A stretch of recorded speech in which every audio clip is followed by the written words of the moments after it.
Batting किया हुआ है, तो उनके पास उस पोजीशन की एक्सपीरियंस है, तो आप चाहे अगर टीम मैनेजमेंट चाहे तो उन्हें एज़ अ ओपनर भी खिला सकती है और चाहे तो एज़ अ फर्स्ट डाउन भी मौका दे सकती है। अब ये टीम मैनेजमेंट के हाथ में है कि वो क्या करना चाहती है। लेकिन जो हमारा आने वाला मैच है, मतलब आप बोल सकते हैं कि हमारी सुपर 8 का जो पहला मुकाबला है साउथ अफ्रीका के साथ, वहाँ पर टीम में कोई चेंजेस देखने को नहीं मिलने वाली। हाँ, एक चेंज ज़रूर देखने को मिलेगी, जो कि है आप वाशिंगटन सुंदर की जगह पे, इवन नॉट वाशिंगटन सुंदर की जगह पर अक्षर पटेल अपनी जगह पर रिटर्न करेंगे और वाशिंगटन सुंदर हो सकता है टीम के बाहर बैठे, क्योंकि ऑलरेडी आपकी टीम में स्पिनिंग ऑलराउंडर भी है और फास्ट बॉलिंग ऑलराउंडर भी हैं, तो ज़रूरत नहीं है कि आप एक और एक्स्ट्रा स्पिन ऑलराउंडर को खिलाएँ। उनसे बेटर है कि आप अर्शदीप और बुमराह के साथ कंटिन्यू करें और साथ में वरुण और अक्षर को खिलाएँ, और यही कॉम्बिनेशन सही रहेगा। अब लेकिन टीम मैनेजमेंट का कोई ठीक भी नहीं है, क्योंकि टीम मैनेजमेंट कभी-कभी बहुत अतरंगी तरीके से अपनी सोच मतलब उन टीम मैनेजमेंट की जो सोच है, काफ़ी अतरंगी कभी-कभी दिखती है। तो ये भी हो सकता है कि कहीं अर्शदीप को बैठा दे, लेकिन मुझे नहीं लगता कि इंडिया टीम अपने पैरों पर कुल्हाड़ी मारने जाएगी, क्योंकि आप स्पिन और इवन वाशिंगटन सुंदर की बॉलिंग परफॉर्मेंस रिसेंटली इतनी अच्छी नहीं रही है कि आप उन पे भरोसा करके मतलब वो अर्शदीप को बाहर बैठा दो।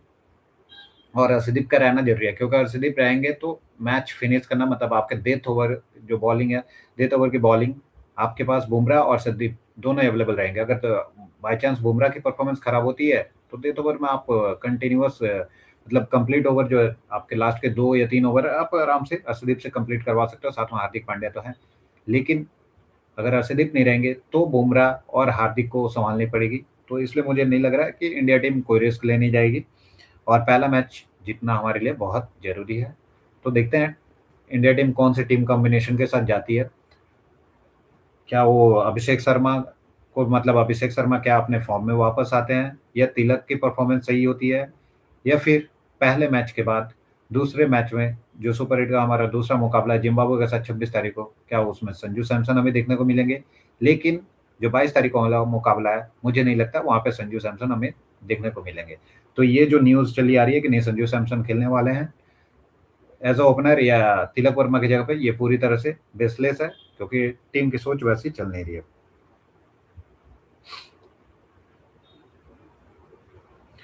इवन हर्षा भोगले से पूछा गया था कि क्या उन्हें कैसे चांसेस लग रहे हैं, मतलब इंडिया टीम के विनिंग के चांसेस कैसे लग रहा है, और आपने मेरे वीडियो में, मतलब वीडियो टाइटल में भी आपने नोटिस किया होगा, मैंने ये लगाया हुआ है कि इंडिया टीम के विनिंग के चांसेस क्या हैं। तो उनका भी मानना है कि टीम के जो विनिंग के चांसेस हैं, वो उन्हें नहीं दिख रहे हैं। ऐसा उन्हें इसलिए लग रहा है क्योंकि अभी तक इंडिया ने एसोसिएट नेशन के साथ खेला हुआ है, जहाँ पर वो इंडिविजुअली प्लेयर के भरोसे उन्होंने मैच जीता है। जो अभी मैंने थोड़ी देर पहले आपसे बोला कि अभी तक जो भी एसोसिएट नेशन के साथ मैचेज़ हुए हैं, उसमें किसी इंडिविजुअल प्लेयर ने ही परफ़ॉर्म किया है, पूरी टीम ने परफ़ॉर्म नहीं किया है। स्पेशली बैटिंग अगर परफ़ॉर्मेंस की बात करें, तो 1-2 प्लेयर, मतलब एक प्लेयर के भरोसे आपने पूरे टारगेट मतलब स्कोर बोर्ड पे स्कोर लगाया या चेज़ किया हुआ है। तो अभी तक वही हुआ है। और इवन अगर हम बात कर लें, तो इसलिए उनका मानना है कि अभी तक हमें नहीं पता है। अभी तक हमने बड़ी टीमों के साथ इंडिया टीम का मैच देखा नहीं है, तो हमें नहीं पता है कि इंडिया क्या करने वाली है। तो इसलिए उनका जो होप, मतलब वो अभी नहीं सोच रहे हैं कि इंडिया टीम ये जीतेगी वर्ल्ड कप। इवन उनका मानना है कि जो ओपनिंग पेयर है वो भी अभी फिक्स नहीं है, क्योंकि ओपनिंग पेयर में अभिषेक शर्मा की परफॉर्मेंस सही नहीं आ रही है, एंड बॉलिंग में उनका मानना है कि टीम ओवर डिपेंडेंट है वरुण चक्रवर्ती पर। बट इसमें मैं थोड़ी सी उनसे डिफर करता हूँ, क्योंकि वरुण चक्रवर्ती पर टीम डिपेंडेंट नहीं है। अगर वरुण चक्रवर्ती पर डिपेंडेंट होती, तो टीम पूरी तरह से 4 ओवर वरुण चक्रवर्ती से ही बॉलिंग कराती, या एग्जैक्ट जब टीम फंसी रहती तो वरुण चक्रवर्ती आते। बट अभी तक टीम इंडिया बॉलिंग डिपार्टमेंट में कभी भी किसी भी मैच में फंसी हुई मुझे तो नज़र नहीं आई। और जो हमारे बॉलर्स हैं, चाहे बुमराह हो या अर्शदीप हो या हार्दिक पांड्या हो, इन्होंने बहुत अच्छी बॉलिंग की है। तो ये थोड़ी-सी इस पॉइंट पे मैं डिफर करता हूँ। उनका ये भी सही है कि नंबर 3 बैटर जो हैं, उनकी परफॉर्मेंस कंसिस्टेंटली नहीं आ रही है। तो आप थोड़ी-सी कंसिस्टेंसी की कमी है, ये हमें मानना होगा। थोड़ी-सी नहीं, बहुत ज़्यादा अभी दिख रही है। तिलक वर्मा में, इवन नंबर 4 में भी आप नहीं बोल सकते कि वो कंसिस्टेंट है, क्योंकि उस वैसी कंसिस्टेंसी से कोई फ़ायदा नहीं है जहाँ पर आप मतलब 28 गेंदों में 34 रन या 32 रन बनाएँ, तो उसे कंसिस्टेंसी नहीं बोलते हैं, और वो उसे आप बोलते हैं कि आप इतनी स्लो खेल दे रहे हैं कि आने वाले प्लेयर्स पे एक प्रेशर क्रिएट हो रहा है। तो मुझे लगता है कि नंबर 3 और नंबर 4 दोनों में कंसिस्टेंसी नहीं है। रिंकू उनका मानना है कि Rinku Singh out of form है, ठीक है? लेकिन मेरा एकदम ये मानना है ही नहीं कि Rinku Singh out of form है, क्योंकि उन्हें जभी भी मौका मिला है फिनिशिंग स्लॉट पे मतलब 7 नंबर पे मौका मिला है, एज़ अ फिनिशर मौका मिला है और उन्होंने अच्छा ठीक-ठाक परफ़ॉर्मेंस किया है। ऐसा नहीं है कि उन्होंने बहुत खराब परफ़ॉर्मेंस किया, एक मैच किसी का भी खराब जा सकता है, आप उसपे मतलब एक प्लेयर के किसी एक मैच के परफ़ॉर्मेंस पे आप ये नहीं बोल सकते कि वो सेटल्ड नज़र नहीं आ रहा है। मुझे रिंकू सिंह के फ़ॉर्म पे और बॉलर्स के फ़ॉर्म पे कोई डाउट नहीं है, बाकी उनके सारे पॉइंट सही हैं। और रही बात इंडिया के जीतने के चांसेस, तो मेरे अकॉर्डिंग इंडिया के जीतने के चांसेस बहुत ही ज़्यादा है, मतलब आप बोल सकते हो 80% इंडिया के जीतने के चांसेस हैं। 80% मैं इसलिए बोल रहा हूँ, मैंने 3 पॉइंट्स आपको गिना दिए हुए हैं और मैं लगातार वीडियोज़ में यही बोले आ रहा हूँ कि अभिषेक शर्मा, तिलक वर्मा, सूर्य कुमार यादव, ये तीनों अगर फॉर्म में वापस आ जाता है, तो इंडिया 100% श्योरिटी के साथ जीतेगी। और अगर ये नहीं आता, तो 80% चांसेस है कि इंडिया जीतेगी, क्योंकि बाकी टीमें आपको देख रही है। उन्हें पता है कि अगर आपका एक आपके 3 प्लेयर कंटिन्यूअस आपके में मतलब बीच में मैचेस को फँसा रहे हैं या स्लो कर दे रहे हैं, तो फिर वो उसी प्रिपरेशन के साथ आएँगे, तो उन्हें और बाकी प्लेयर्स के लिए मतलब बाकी प्लेयर्स के लिए प्रिपरेशन करने का टाइम मिल जाएगा और उनके बॉलर वैसे रेडी होकर आएँगे। तो फिर मुझे लगता है कि इंडिया को थोड़ी-सी अपनी टीम जो कॉम्बिनेशन है उसके बारे में सोचना चाहिए और पहला मैच में आप मौका दीजिए। जैसे आपकी टीम अभी तक लीग मैचेस में जिस प्लेइंग 11 के साथ आप गए हो, आप उसी प्लेइंग 11 के साथ कंटिन्यू कीजिए। बस वॉशिंगटन की जगह पे अक्षर पटेल को आप चांस दीजिए, क्योंकि अक्षर पटेल जब भी बॉलिंग करते हैं तो उन्हें विकेट मिलती है, इवन बैटिंग भी। हमें पता है क्लच मूवमेंट पे अक्षर पटेल अच्छा परफॉर्म करते हैं, इवन जब बात आ जाती है ग्रुप 8 सेमीफाइनल या फाइनल, मतलब जहाँ पर इम्पोर्टेंट है आपके लिए, मतलब प्लेयर की परफॉर्मेंस की ज़रूरत है, वहाँ पर अक्षर पटेल ऑलवेज़ हमें नज़र आते हैं, हार्दिक पांड्या के साथ। तो देखा मुझे लगता है कि यहाँ पर अक्षर के साथ कंटिन्यू करना चाहिए और वो टीम के वाइस कैप्टन हैं। और जहाँ तक रिपोर्ट की माने, लास्ट मैच में उन्होंने खुद रेस्ट लिया हुआ था। उन्हें शायद कोई फैमिली फंक्शन थी या कुछ था, क्योंकि अहमदाबाद में मैच था और वो फैमिली के साथ शायद थे। उसकी वजह से उन्होंने खुद मतलब ब्रेक लिया हुआ था और हो सकता है मेबी अगर रिपोर्ट की ना माने, मतलब रिपोर्ट के बाहर जाए, तो ऐसा हो सकता है टीम मैनेजमेंट की भी सोच हो कि चलो अक्षर ने तो बाकी 3 मैचेस के लिए 1 मैच में वॉशिंगटन को मौका दिया जाए और देखा जाए वॉशिंगटन कैसा परफ़ॉर्म करता है। तो उसकी वजह से भी चांस दिया जाए। दोस्तों एक और अच्छी न्यूज़ है। ये है आईपीएल के लिए और हमारे टीम के टेस्ट टीम के वाइस कैप्टन ऋषभ पंत के बारे में। ऋषभ पंत फुली मतलब पूरी तरह से रिकवर कर गया है। आपको पता है कि वो लास्ट मैच जो हमारी मतलब ओडीआई स्टार्ट हो रही थी, तो उस ओडीआई के पहले ही इंजर्ड हो गए थे उनके पेट पर, मतलब स्टोमक पर, लोअर स्टोमक पर बॉल से लग गई थी, जिसकी वजह से उन्हें इंजरी हुई थी और टीम से बाहर होना पड़ा था। लेकिन अब वो पूरी तरह से फुल्ली रिकवर्ड होकर वापस आ गया और उन्होंने बैटिंग प्रैक्टिस स्टार्ट कर दी है। तो ये तो टीम इंडिया के लिए भी अच्छी खबर है और साथ ही साथ लखनऊ सुपर जायंट के लिए भी अच्छी खबर है, क्योंकि लखनऊ सुपर जायंट का पता है कि ऋषभ पंत तो उनकी कैप्टेंसी करते हैं। तो और इस बार सबसे बड़ी चीज़ ये है कि ऋषभ पंत के लिए एक बहुत बड़ा मौका है। अगर ऋषभ पंत इस बार परफॉर्म करते हैं, तो मे बी आने वाले टाइम में वो टी20 टीम और इवन ओडीआई में भी रिटेन कर सके। और ऑलरेडी वो ओडीआई टीम में थे, लेकिन ओडीआई टीम में हमें पता है कि वहाँ पर केएल राहुल भी है wicket keeper, as a wicket keeper first choice वही रहे हैं।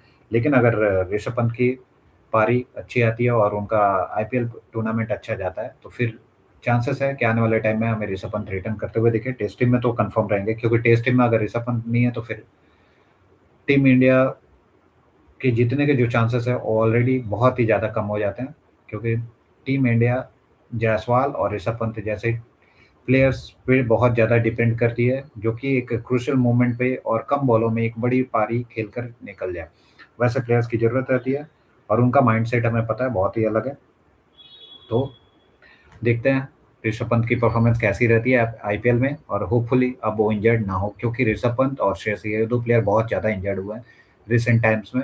जब भी वो उन्हें मतलब कभी टी20 या ओडीआईज़ जब भी वो एक मतलब सिलेक्शन के नज़दीक आते हैं या टीम में आते हैं 15 प्लेयर्स में, तब भी वो उनको कोई ना कोई इंजरीज़ हो जाती है। और श्रेयस अय्यर को तो हमने देखा है कि वो खेलते हुए इंजर्ड हुए थे।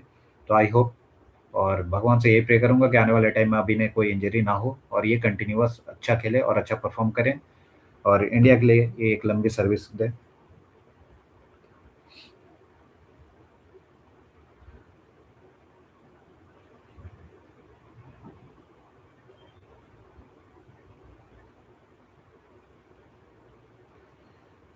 अभी ये जो टी20 का हमारी रैंकिंग भी आई है, मतलब वर्ल्ड टी20 बैट्समैन की रैंकिंग जो आई है, उसमें अभिषेक शर्मा तो नंबर 1 पोजीशन पर काफ़ी समय से बने हुए हैं। इसके साथ ही नंबर 4 पर तिलक वर्मा है, सूर्य कुमार यादव नंबर 6 पे है और सबसे बड़ी और सबसे अच्छी जोरदार जिनकी एंट्रेंस हुई है, आप बोल सकते हैं जो एंटर किए हुए हैं टॉप 10 में, वो है ईशान किशन। डायरेक्ट नंबर 8 पर उनकी एंट्री हुई है, तो ये बहुत ही अच्छा है। और जो जर्नी है लास्ट कुछ मतलब 1 सालों से ईशान किशन की जो जर्नी रही है, उनके जितने भी मैचेस चाहे वो रणजी हो, विजय हजारे हो, सैयद मुश्ताक अली हो, उसके बाद इंडिया टीम में आना और वहाँ पे परफॉर्म करना बहुत ही अच्छा रहा। और आई होप कि वो एक इसी अचीवमेंट्स के साथ और ऐसे ही परफॉर्मेंस देते हुए इंडिया को वर्ल्ड कप जिताते हुए अपनी जो परफॉर्मेंस है उसको कंटिन्यू करें और आईपीएल में भी जाए, अच्छा परफॉर्म करें।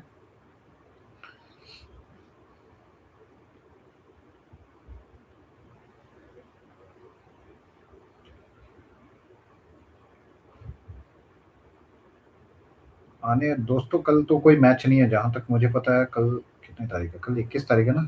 ओके। हाँ, कल पहला जो हमारा ये ग्रुप 8 का मैच है, वो कल होने वाला है पहला, न्यूजीलैंड और पाकिस्तान के बीच।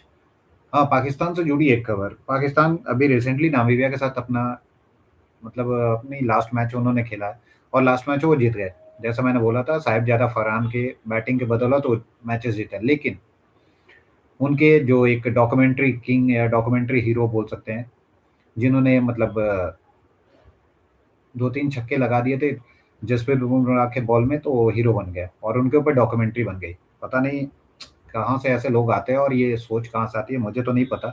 तो उन्होंने मैच जीतने के बाद बोला है कि आने मतलब उन्होंने अपने ही लेजेंड्स को लताड़ते हुए कि इन्होंने क्या किया है, हमारे लेजेंड्स ने हमें कुछ नहीं किया और इंडिया के अगेंस्ट उन्होंने क्या ही उखाड़ लिया है, ऐसे उनके स्टेटमेंट्स हैं। तो उन्होंने क्या उखाड़ लिया है, हम लोग ने तो इंडिया को हरा दिया था। ये 2017 के वो 152 वाली पारी अभी तक ये उसी मैच के भरोसे जिंदा है और उसी मैच को लेकर ये खुशियाँ मनाते हैं कि 152 10 विकेटों से इन्होंने जीत लिया था और चेस कर लिया था। और उसी भरोसे ये आज तक के अपनी मतलब सारे स्टेटमेंट, सारी चीज़ें जो भी आप जब भी इन मीडिया से बात कीजिए तो ये उसी मैच की बात करते हैं और उसके बाद ये बोलते हैं कि इंडिया इनके लिए कोई इंपॉर्टेंस नहीं रखती। लेकिन जहाँ तक मुझे लगता है कि अगर इनकी बायोग्राफी भी होगी तो उनमें भी ये मेंशन करेंगे कि हमारी लाइफ की सबसे बड़ी जो पारी थी, वो थी इंडिया के अगेंस्ट 2017 में। सॉरी, 2017 बोल रहा हूँ, 2022 में।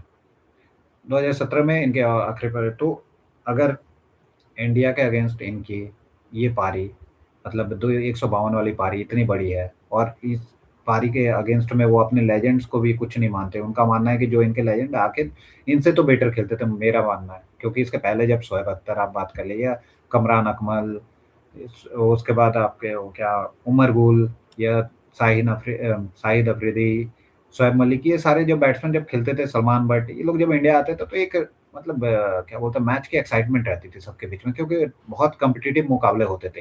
ये नहीं होता था कि कोई भी टीम वन साइडेड जीत जाए, ऐसे मुकाबले बहुत कम होते थे।